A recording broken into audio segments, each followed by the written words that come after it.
बढ़िया बाजार है, वो सब अपन को पता है। आज अपन वो सेल वाले स्टॉक्स पे सीधे उतरेंगे और कोशिश करेंगे ज्यादा से ज्यादा वो इंटरेस्टिंग सेल वाले स्टॉक्स में से क्या सिलेक्टिवली चुनना है, कहां पे कन्विक्शन आ रहा है, क्या खरीद लिया जाए, उस पर फोकस। और थोड़ी सी मानसिकता को अपन को बदलना होगा। जैसे हर तरफ सेल लगती है अपन भागे चले आते हैं, स्टॉक मार्केट की सेल से अपन डरते हैं। तो इस सेल का फायदा उठाने की कोशिश करिएगा। और सेल में क्या होता है, सबसे पहले आप भाग के वहां जाते हो जहां पे सबसे तगड़े डिस्काउंट होते हैं। अगर वहां पे कुछ बढ़िया हाथ लग गया चीज तो सोने पे सुहागा। तो अपनी शेयर मार्केट की सेल पे भी अपन उसी टैग के साथ चलेंगे जो सबसे इंटरेस्टिंग है। डॉक्टर साहब, वोडाफोन आइडिया का स्टॉक खींच कर लेकर आइएगा। उसके सेल का टैग मैंने उठा के देखा तो उस पर लिखा हुआ था 60% ऑफ। भाई साहब, इस स्टॉक के हाईज थे 19 रुपए 15 पैसे और हाल फिलहाल में चला लोअर लेवल से, उसके बावजूद 60% ऑफ है। 56% साल के हाई से अभी भी स्टॉक करेक्टेड कामकाज कर रहा है। पर गौरांग सर, हम रिटेल को इस सेल में पैसा डालने का है कि नहीं? रिटेल को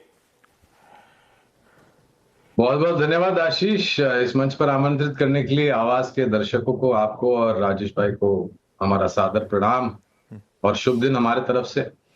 तो देखिए, जब डिस्काउंट भारी होता है तो आपको ये भी ध्यान में रखना है कि डिस्काउंट क्यों भारी दिया जाता है कंपनी की तरफ से, क्योंकि उसमें कुछ कमियां होती है, कुछ खामियाजा होता है, कुछ दिक्कत होती है, इसलिए आपको इतना बड़ा डिस्काउंट मिलता है।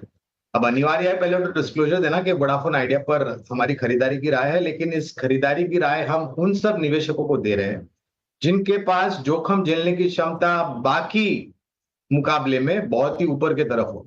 और ये इसलिए आशीष भाई, क्योंकि बहुत सारे छोटे बड़े मझोले निवेशक इसमें फंसे हुए हैं। जब कभी भी ये ऊपर उभरने का प्रयास करता है तो बिकवाली का दबाव हो जाता है। उसके बाद सर्वोच्च न्यायालय का जो आदेश आया माफ कीजिएगा, फिर सरकार की तरफ से जो एक विंडो आई समय सीमा और साल को लेकर के, एजीआर के ड्यू लेकर के, फिर थोड़ी बहुत राहत। तो अनिवार्य है कि हमारे देश में 2 से 3 या 4 सेल्यूलर सर्विस प्रोवाइडर कंपनी हो, जिससे प्रतिस्पर्धा अच्छी हो जाएगी और हम और आप जैसे उपभोक्ताओं को मेरे ख्याल से उसका लाभ मिलेगा। तो खरीदारी की राय तो बिल्कुल है, लेकिन इतना ध्यान रखिए कि आपके पास जोखिम झेलने की क्षमता बहुत ही ऊपर की तरफ हो और उसके साथ साथ समय सीमा भी आपके पास बहुत ही लंबी अवधि की होनी चाहिए। और ये हम रिटेल के कैरेक्टरिस्टिक है नहीं। एक तरफ जोखिम झेलने की बहुत तगड़ी क्षमता हो, हम लोग थोड़े से रिस्क अवर्स वाले लोग, तो भैया अगर आप रिटेल अपने आप का, अपनी साइकी को समझिएगा, उसके बाद डिसाइड करिएगा। गौरांग सर कह रहे हैं जियोजीत की बाई की रेको जरूर होगी वोडाफोन आइडिया पे, पर वही लोग जो बहुत तगड़ा जोखिम झेलने की क्षमता रखते हैं और बहुत लंबी अवधि के लिए वेट करने को तैयार हैं, ये उनके लिए है। अदरवाइज उस कैटेगरी में फिट नहीं होते हैं, अवॉइड करिए वोडाफोन आइडिया को। अगला जो बढ़िया सेल टैग नजर आया मुझे, नासा कंज्यूमर। भाई साहब जरा लेकर आइए स्क्रीन पे। वोडाफोन आइडिया पे 60% के सेल का टैग था, तो होनासा कंज्यूमर पे 55% सेल है। और ये रीसेंट अप मूव्स के बावजूद 55% साल के हाइस से करेक्टेड है। 547 साल के हाइस, 251 के आसपास के मौजूदा भाव, 54% करेक्टेड ये स्टॉक है। और ऐसा करेक्शन आया नतीजों के बाद कि ये इशू प्राइस के नीचे फिसल गया। और होनासा मेरे ख्याल से one of the biggest Mrs में से एक है इस रीसेंट क्वार्टर रिजल्ट्स का, और सरप्राइज कर रहा था। इबीटा लॉस कर डाला था इस कंपनी ने, जो किसी ने एंटिसिपेट नहीं करा था। मामाअर्थ एकदम धीमा पड़ गया, इनका flagship brand. Rajesh sir, sale का टैग तो तगड़ा दिख रहा है, ले अब ये बात गौरांग सर की सही है, ज्यादा डिस्काउंट जहां होता है उतना ही डाउट भी करना चाहिए उस चीज पर। क्या करना है? पहले तो नमस्कार आशीष जी, गौरांग सर आपको भी नमस्कार। और होनासा पे आऊं उससे पहले 2 बातें। एक तो जब सेल लगती है, जैसे आपने कहा मिंत्रा, फ्लिपकार्ट सब में सेल लगी हुई है, तो लोग दौड़ दौड़ के जाते हैं और बिना जरूरत की सामान खरीदते हैं। आप अपनी बिल्डिंग में देखोगे लिफ्ट के बाहर डिलीवरी वालों की लाइन लगी हुई है। दूसरे आपने कहा रिटेल के पास थोड़ी सी जोखिम उठाने की क्षमता कम होती है, लेकिन मैं ये मानता हूं कि क्षमता कम होने के बावजूद खतरों के खिलाड़ी वही बन रहे हैं, और जितने फंडामेंटली प्रॉब्लमेटिक स्टॉक है वहां एक्सपोजर ले रहे हैं, एफएनओ में एक्सपोजर ले रहे हैं। मैं उनको यही कहना चाहूंगा कि थोड़ा सा सोच समझ के काम करें। पे तो मामाअर्थ, बी ब्लंट, ऐसे कई ब्रांड हैं, इसके नंबर्स बेहद खराब आए थे। टॉप लाइन 7% के आसपास गिरी और बॉटम लाइन लॉस पे आई, एबिटा लेवल पे लॉस आया। मैनेजमेंट की कमेंट्री से लोग और डर गए। उन्होंने कहा कि कुछ डिस्ट्रीब्यूशन चैनल्स चेंज करेंगे, सुपर स्टॉकेज, डिस्ट्रीब्यूटर, पता नहीं क्या क्या। उस वजह से लोगों में घबराहट और बढ़ी, और ऐसा लगता नहीं है कि बहुत जल्दबाजी में इसमें कुछ सुधार होने वाला है, क्योंकि अगर आप देखो तो जो दिग्गज कंपनियां हैं एफएमसीजी की, फिर वो चाहे हिंदुस्तान लीवर या दूसरी हो, सब जगह ही वॉल्यूम की दिक्कतें आई, और इसको कैचअप करने में बहुत समय लगेगा। तो इस वक्त हमारी तरफ से अवॉइड की कैटेगरी में रहेगा। समय लगेगा, अनिश्चितताएं, अनसर्टेनिटीज बढ़ रही हैं। हुनासा कंज्यूमर के इस डिस्काउंट टैग के फिलहाल झांसे में ना आए, अभी अवॉइड है। पैसा डाल देंगे तो फंसने का भी डर है। अगला डिस्काउंट टैग जो बढ़िया, अच्छा कई सारे तो मैंने खुद ही, तो टैग्स तो और भी बहुत लुक्रेटिव हैं, पर वो स्टॉक्स खुद ही वीड आउट भी करे मैंने। तो जो थोड़े बहुत जाने माने नाम थे सिर्फ उन्हीं को मेंशन कर रहा हूं। उज्जीवन स्मॉल फाइनेंस बैंक, लाइए इसका टैग जरा, मेरे ख्याल से 45% ऑफ का टैग ये रहा। 45% ऑफ, यानी कि अपने ईयर हाई से ये स्टॉक इस समय इस तरह से करेक्शन का साथ मिल रहा है। 63 रुपीज के ईयर हाई, 35-36 के आसपास आपको स्क्रीन पे नजर आ रहा होगा। 43% का कट है, इसलिए अप टू 45% ऑफ लिखा हुआ है। दिक्कतें हैं, इसीलिए पिटा है। प्रोविजन स्पाइक अप हुए, एसेट क्वालिटी में डिटोरिएशन था, प्रॉफिट्स गिरे थे जब Q2 के नंबर्स आए थे। तो चैलेंजेस हैं गौरांग सर, लेकिन खतरों के खिलाड़ी बन जाऊं क्या? Ujjivan small finance bank interesting है क्या? देखिए, खतरों के खिलाड़ी बनने का शौक तो बहुत लोगों को है, और मेरे ख्याल से राजेश भाई ने सही तरीके से फरमाया कि अगर आपको जोखिम झेलने की क्षमता है, जैसे मैंने भी बताया, तो आप सब कुछ बन सकते हैं। आप रॉबिनहुड भी बन सकते हैं, आप खतरों के खिलाड़ी के दावेदार भी बन सकते हैं और उसको जीत भी सकते हैं। लेकिन ये सब में आपको ये चीज ध्यान में रखना है, जो बहुत अहमियत वाली चीज है, वो है जोखिम झेलने की क्षमता। आशीष भाई, अगर 10% करेक्शन आप नहीं झेल सकते, जैसे हमने बाजार में देखा, तो फिर आपको आत्मचिंतन करना चाहिए कि आपको शेयर बाजार में आना या नहीं आना है, क्योंकि शेयर बाजार सभी जोखिम के आदर नहीं। अब आते हैं इसके ऊपर, तो उज्जीवन स्मॉल फाइनेंस बैंक के ऊपर भी डिस्क्लोजर अनिवार्य है, हमारी राय है खरीदारी की, और हाल ही में नतीजों के बाद हमने हमारे जो लक्ष्यांक थे उसमें थोड़ा बहुत फेर बदलाव किया है। हमें लग रहा है कि एक दिक्कत तो बिल्कुल है, वो है एमएफआई सेगमेंट में जिस प्रकार से रिकवरी की रन रेट पहले हुआ करती थी, आज की तारीख में माइक्रो फाइनेंस कंपनीज की या स्मॉल फाइनेंस बैंक की रन रेट थोड़ी बहुत नीचे की तरफ आई है। वो एक बहुत ही बड़ा कारण है। रिकवरी जो ग्रामीण, मध्यम ग्रामीण भागों में हो रही है, वो बहुत जरूरी है इन सब कंपनियों के लिए, क्योंकि अगर वहां पर रिकवरी आती है तब जाकर के इनके जो लोन्स जो दिए गए वहां पर ईएमआईस के द्वारा प्रिंसिपल और इंटरेस्ट लौट करके आएगा। तो इस पर भी यही कहूंगा, है यहाँ पर आकर्षण है, लेकिन इतना ध्यान रखें कि आपके पास जोखिम झेलने की क्षमता कितनी है, और यहाँ पर भी थोड़ा समय ज्यादा लग सकता है ऊपर के तरफ के दायरे देखने के लिए।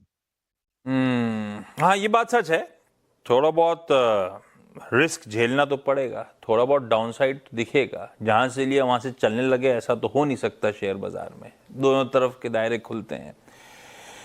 पेशेंस रखेंगे तो इनमें से कई सारे स्टॉक्स हो सकता है आपको आगे रिवॉर्ड करें, क्योंकि आपने गौरांग सर एमएफआई पेन की बात छेड़ दी, तो अगला स्टॉक भी आप ही के लिए। इस पे डिस्काउंट, इंडसइंड बैंक लिखाइए स्क्रीन पे, नहीं इंडसइंड बैंक लेकर आइए। 40%, ये तो निफ्टी का स्टॉक है, 40% अपने हाई से करेक्टेड, बढ़िया सेल पे अवेलेबल। साल के हाईज ऑलमोस्ट 1700 रुपए के, सब 1000 रुपीज के आसपास ट्रेड कर रहा है, हाई से 41% करेक्टेड, इस तरह से नीचे। और इसमें भी पेन वही जो गौरांग सर ने बात छेड़ी ना, इस रिजल्ट सीजन का सबसे बड़ा सरप्राइज जो स्प्रिंग अप हुआ, Can I directly? और इसने सबसे पहले बताया, क्योंकि इसके सबसे पहले नतीजे आए और उसमें सरप्राइज था माइक्रो फाइनेंस लेड वीकनेस इसकी परफॉर्मेंस पे। उसके बाद ईपीएस कट्स हुए, पर है निफ्टी का स्टॉक। गौरांग सर, क्या रिस्क रिवॉर्ड के समीकरण बेहतर हुए? सब कुछ एक ना एक भाव पे जाके अट्रैक्टिव होता है। इस 40% के कट के बाद क्या इंडसइंड बैंक बेहतर है या नहीं? तो हमारे शेयर बाजार में एक कहावत भी है, भाव भगवान है आशीष भाई। और ये भी अनिवार्य होगा डिस्क्लोजर देना कि इंडसइंड बैंक के ऊपर पहले हमारे जो लक्ष्यांक थे वो 1800 के पार के थे, लेकिन जो घातक आंकड़े दूसरी तिमाही में इंडसइंड बैंक लेकर के आई, उसको देखने के पश्चात हमने हमारे जो लक्ष्यांक है उसको नीचे के तरफ लेकर के आके खड़ा किया है। करीबन 1120 के लक्ष्यांक है। और ये जो 1000 के नीचे कामकाज कर रहा है इंडसइंड बैंक का शेयर, मेरे ख्याल से रिस्क रिवॉर्ड काफी फेवरेबल है। ये जो स्टॉक है इंडसइंड बैंक, ये दरअसल कंसेंसस है। राजेश सर, आप लोग के ओम कैपिटल पे भी बाय रेको दिख रही है इंडसइंड बैंक पे। आप लोग के किस तरह के ट्रेड के समीकरण, इन्वेस्टमेंट के समीकरण, आपको किस तरह के लक्ष्य नजर आते हैं या लक्ष्यांक नजर आते हैं? देखिए गौरांग सर, लक्ष्य हुआ टारगेट, तो लक्ष्यांक क्या हुआ? दोनों का मतलब एक ही होता है, लक्ष्य और लक्ष्यांक। लक्ष्य होता है गोल, लक्ष्यांक होता है क्या, the ultimate goal that you want to make. Okay, तो आप लोग का अल्टीमेट गोल, लक्ष्यांक क्या है राजेश सर? देखिए, हमें लगता है कि साल भर में 20% के रिटर्न इसमें बिल्कुल बैठ सकते हैं मौजूदा स्तर से। नतीजे खराब आए थे, बॉटम लाइन में अगर आप देखो तो 40% की ड्रॉप थी, बट अदर पैरामीटर्स आप देखो, loan book 13%, deposit 15%, net interest income 5% बढ़ी थी। जो दिक्कत आई एमएफआई की प्रोविजनिंग की वजह से आई, लेकिन अब आने वाले दिनों में जो नए एमडी सीईओ साहब ने कार्यभार संभाला है और वैल्यूएशन बहुत चीप हो गए। FY26 की एडजस्टेड प्राइस टू बुक देखेंगे तो 1.2 के आसपास चल रही है। तो इस लिहाज से मुझे लगता है कि यहाँ पे थोड़ा बहुत एक्सपोजर लिया जा सकता है। एक दिग्गज बैंक है और टर्म डिपॉजिट वगैरह में थोड़ी सी बढ़त थी, इसलिए मार्जिन्स में भी थोड़ा प्रेशर पड़ा। आने वाले दिनों में ट्रैक में आती हुई नजर आती है, एमएफआई का बुक थोड़ी क्लीन हो जाएगी, तो 20% की बढ़त तो यहाँ से मौजूदा स्तर से बिल्कुल हो सकती है। और अगर नतीजे सुधरने लगे तो बड़े टारगेट भी हो सकते हैं, बट इस वक्त आप मिनिमम 20% मान के चलो। कंसेंसस बाय इंडसइंड बैंक, चाहे गौरांग सर, राजेश सर दोनों कह रहे हैं इन लेवल्स पे भाव में सारा पेन शायद कैप्चर हो रहा है। राजेश सर, टाटा मोटर्स लाइए जरा डायरेक्टर साहब स्क्रीन पे क्विकली स्टॉक। इसका भी सेल का टैग अच्छा खासा था, 35% साल के हाई से टाटा मोटर्स करेक्टेड, 1180 के आसपास के साल के हाईस 780 पे 35% नीचे। रिजल्ट डिसअपॉइंटिंग थे, जेएलआर था, सीवी सेगमेंट था, जिसके चलते नतीजे कमजोर हुए। और राजेश सर, अब ठीक है, करेक्टेड है, बढ़िया कंपनी है, पर वो जो फर्स्ट मूवर एडवांटेज था ईवी स्पेस का, अभी तक तो इसने बहुत रिजॉइस एंजॉय करा है। अब लगता है वाकई कॉम्पिटिटिव इंटेंसिटी उस स्पेस में बढ़ रही है, अब असली समय आया है। टाटा मोटर्स खरीदोगे क्या आप? देखिए, इस वक्त मैं अवॉइड की कैटेगरी में रखूंगा। कारण है, जैसे आपने कहा, ईवी स्पेस में जो फर्स्ट मूवर एडवांटेज था वो अब खोता हुआ नजर आ रहा है। दूसरे, इन्वेंट्री की दिक्कतें हैं। तीसरे, अगर आप देखो तो जो जेएलआर की सेल है वो बाहर के देशों में, भले वो चाइना हो, यूके हो वगैरह, हर जगह ऑटो की सेल थोड़ी सी खराब दिख रही है, तो मुझे यहाँ दबाव नजर आता है। और दूसरी बात यह है कि इससे बेहतर विकल्प बाजार में नजर आते हैं। रीसेंट लिस्टिंग जो हुंडई की है वो मुझे इससे बेहतर नजर आती है, तो इस वजह से मैं इस वक्त इसे अवॉइड में रखूंगा। में रखना है, हो सकता है अपने आप में ठीक होता है, लेकिन इससे बेहतर विकल्प इसी स्पेस में है, तो क्लियर कट इस समय टाटा मोटर्स अवॉइड की कैटेगरी में रखें। एक काम कर रहा हूं, सेल में और भी बेहतरीन आइडियाज हैं, बेहतरीन इंपॉर्टेंट स्टॉक्स कवर करना जरूरी है। एशियन पेंट्स को लेकर आइए प्लीज स्क्रीन पे, बढ़िया डिस्काउंट पे इस समय ये स्टॉक भी अवेलेबल, 30% डिस्काउंट का टैग आपको नजर आएगा। साल के हाई से बढ़िया करेक्टेड ये स्टॉक इस समय कामकाज करता हुआ। राजेश सर, भरोसा करने का मन तो करता है इस कंपनी पे, दिया बहुत है कमा के, लेकिन चैलेंजेस हैं। ऐसा लगता है स्ट्रक्चरल और मैनेजमेंट की कमेंट्री खुद कितनी गार्डेड, खुद कितनी कॉशियस, खुद को चुनौती दिख रही है। थोड़ा बदल गया मामला। एशियन पेंट्स लूं इस डिस्काउंट में या नहीं लूं? देखिए, कमा के दिया है, स्ट्रॉन्ग ब्रांड है। अगर पेंट का नाम लिया जाए तो पहले एशियन पेंट का ही नाम दिमाग में आता है, बट इस वक्त मैं अवॉइड की कैटेगरी में रखूंगा। कारण, जैसे हम सभी जानते हैं, बॉटम लाइन में अच्छी खासी डिक्लाइन आई, जो कि किसी को उम्मीद नहीं थी, बावजूद इसके कि क्रूड के प्राइसेस नीचे चल रहे थे। अब आगे आने वाले दिनों में जहां इनकी बहुत एक तरीका से मार्केट में दिग्गज थे इस पेंट के मार्केट में, वहां अगर आप देखो तो बिरलाज एंट्री कर रहे हैं, एस्ट्रल वाले एंट्री कर रहे हैं, जेएसडब्ल्यू वाले एंट्री कर रहे हैं। आईसीआई ने ये कहा है कि वो इंडिया से एग्जिट करेंगे तो वो कंपनी कोई ना कोई लेगी, अगर यही लेते हैं तो बहुत कॉम्पिटिटिव प्राइस में लेना पड़ेगा। तो कई सारी दिक्कतें आने वाले दिनों में आने वाली है। तो कंपटीशन इतना हॉट अप हो रहा है कि मैं समझता हूँ कि इस वक्त थोड़ा अवॉइड ही रखा जाए। अब चलिए जरा उस सेक्शन में सेल के जहां पे 20% के टैग पे कुछ इंटरेस्टिंग कंपनी सेल पे है। नेस्ले इंडिया आप लेकर आइएगा डायरेक्टर साहब स्क्रीन पे। 20% ऑफ, साल के हाई से ऑलमोस्ट 19-20% करेक्टेड इस समय नेस्ले इंडिया का स्टॉक ट्रेड करता हुआ आपको नजर आएगा। गौरांग सर, मैं तो अभी भी खाता हूं मैगी, और मुझे याद पड़ता है जब मैं छोटा स्कूल में टिफिन ले जाता था तब से लेकर आज तक मुझे पसंद है और अभी भी उतनी खाता हूं मैं। तो है तो ब्रांड दमदार इसके कई सारे। स्टॉक कैसा है? स्टॉक भी बढ़िया है, ब्रांड अच्छा है, प्रोडक्ट अच्छे हैं, तो कंपनी भी अच्छी है आशीष भाई। और मेरे ख्याल से आपको निवेश करना चाहिए। आप योगदान दे रहे हैं उसकी बिक्री में, इसके प्रोडक्ट। अनुज यार, ऑप्शन ट्रेडिंग में मार्केट इतनी वॉलेटाइल है कि कंसिस्टेंट प्रॉफिट निकालना मुश्किल सा हो गया है। गलत एंट्री ले लेती हूँ और फिर पूरा लॉस हो जाता है। ऑप्शन ट्रेडिंग में सही टाइम पे एंट्री और एग्जिट करना ही सब कुछ है। अगर तू अपने काम में बिजी है तो यूनिवर्स ऐप यूज कर। यहाँ तुझे सेबी रजिस्टर्ड एक्सपर्ट्स के रिकमेंडेशंस मिलते हैं और साथ में परफेक्ट का सेवन करके और मुनाफे में भी आप योगदान दे रहे हैं। तो नेस्ले इंडिया पर खरीदारी की राय है। और अगर आप हमें लक्ष्य पूछते तो करीबन 2700 के लक्ष्यांक है। नतीजे बेहतर आए तो लक्ष्यांकों में परिवर्तन होगा। नेस्ले इंडिया वो स्टॉक था जो मेरे ख्याल से कंसेंसस के तौर पे था। राजेश सर, आप लोग के टारगेट्स क्या है नेस्ले इंडिया के? क्योंकि आप लोग की भी शायद बाय रेको है नेस्ले पे।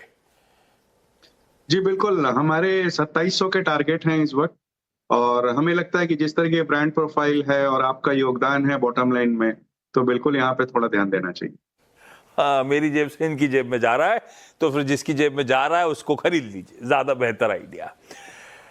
रिलायंस इंडस्ट्रीज जो 20% के टैग पे एक नेस्ले नजर आया मुझे, वैसे ही रिलायंस इंडस्ट्रीज पे भी 20% डिस्काउंट का टैग लगा हुआ है। साल के हाई से ये भी 21% करेक्ट होके ट्रेड करता हुआ।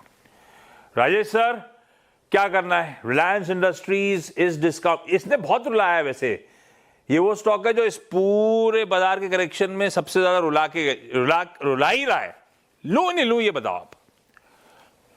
बिल्कुल लेना है। ये ऐसा स्टॉक है जो आपके पोर्टफोलियो में होना ही चाहिए। अगर आप देखो तो इतनी दिक्कतों के बावजूद नतीजे अच्छे आए।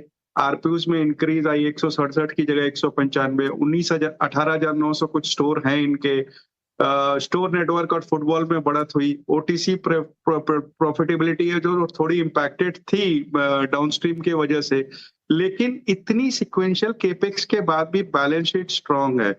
और इन लेवल्स पे बहुत अट्रैक्टिव लगने के और भी कारण है कि अगर आने वाले दिनों में कोई भी कॉर्पोरेट अनाउंसमेंट जैसे कि डीमर्जर या आईपीओ इनके सब्सिडरीज जियो और रिटेल के होते हैं तो वो एडेड तड़का होगा। अदरवाइज 1600 के टारगेट आने वाले एक साल में बिल्कुल संभव है।